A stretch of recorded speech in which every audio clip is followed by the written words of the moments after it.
नै रन्जन दैमारि बिथाङा जेलाव दङमोन बे सुक्तिनि गेजेरजोंनो बिथाङाबो ओंखारबाय गोलाव सम खस्थ' मोननांबाय बिथाङाबो बर' हारिनि थाखाय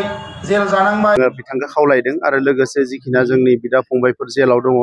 बिथांमोनखौ बरनना होनांगौ बेखौबो जों खावलायदों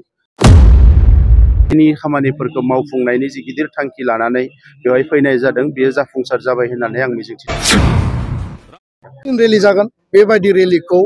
रावबो दिनै गोदान दिल्लीयाव खालामफेराखै आरो खोब डिसिप्लिन भाबै जोंनि गाननाय जोमनाय बेसेबां माने बेयाव महर बेरखांदों नोंथांमोना बयबो नुगोन आरो बेयाव जोंनि बर' आइजोफोर जोंनि माने बर' सेंग्राफोर दाहाल थुंग्रि लानानै बे रेलियाव बाहागो लागोन खाम सिफुं जथा लानानै बाहागो लागोन गुबुन गुबुन हारिनि बेयाव माने कालचारेल ट्रुप्सफ्रा बेयाव बाहागो लागोन बेखायनो आं सानो जे बे रेलिया मोनसे जारिमिनारि रेलि आरो बियो सा सानजा भारतनि देरसिन रेलि जागोन। बर' थुनलाइ आफादनि जोनोम सान 1952 मायथाइनि 16 नभेम्बराव बर' थुनलाइ आफादा जोनोम जादोंमोन आरो दिनै फिन खेबसेबाव गोदान दिल्लीयाव हादोरनि राजधानीयाव बर' थुनलाइ आफादनि जोनोम सान खुंनाय जादों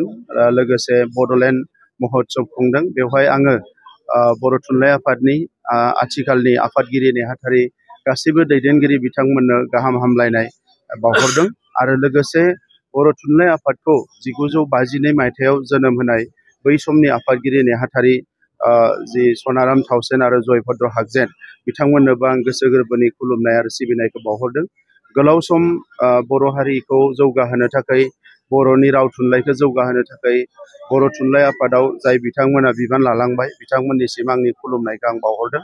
आरो दिनै बर' राव थुनलाइया मुलुगाव बयजोंबो मिथिजानाय मोनसे अबस्थायाव फैबाय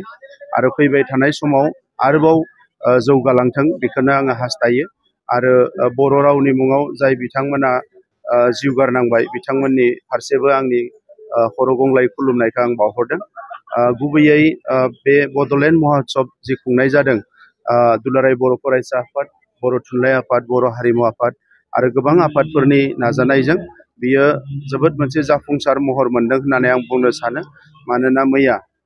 भारतनि प्राइम मिनिस्टार बिथाङा बाहागो लानानै जिखिनि बाथ्राफोरखौ बुंलांबाय बेवहाय जोंनि बर' हारिनि जिखिनि गांनाय उखैनाय बेखौ सुफुंनायजों लोगोसे बड'लेण्ड जि गोरोबथा जालांबाय जोंनि पिस एकर्ड जालांबाय बेवहाय मोननै मेजर जोंहा क्लज दङ मोनसे जाबाय बेवहाय आर्टिकेल 125 जि एमेन्डमेन्ट भारतनि संबिधाननि जे 125 एमेन्डमेन्ट बेखौ दरकार जादों बिनि सायाव जोङो बिथांखौ खावलायदों आरो लोगोसे जिखिना जोंनि बिदा फंबायफोर जेलाव दङ बिथांमोनखौ बरनना होनांगौ बेखौबो जों खावलायदों। स' गोबां बाथ्राखौ प्राइम मिनिस्टार बिथाङा रोखा रोखा बुंलांदों दा नंखायनो बेवहाय दिल्लीयाव फैनानै हादोरनि राजधानीयाव बड'लेण्ड महोत्सव खुंनायजों लोगोसे हारिनि खामानिफोरखौ मावफुंनायनि जि गिदिर थांखि लानानै बेवहाय फैनाय जादों बेयो जाफुंसार जाबाय होननानै आं मिजिंथिदों।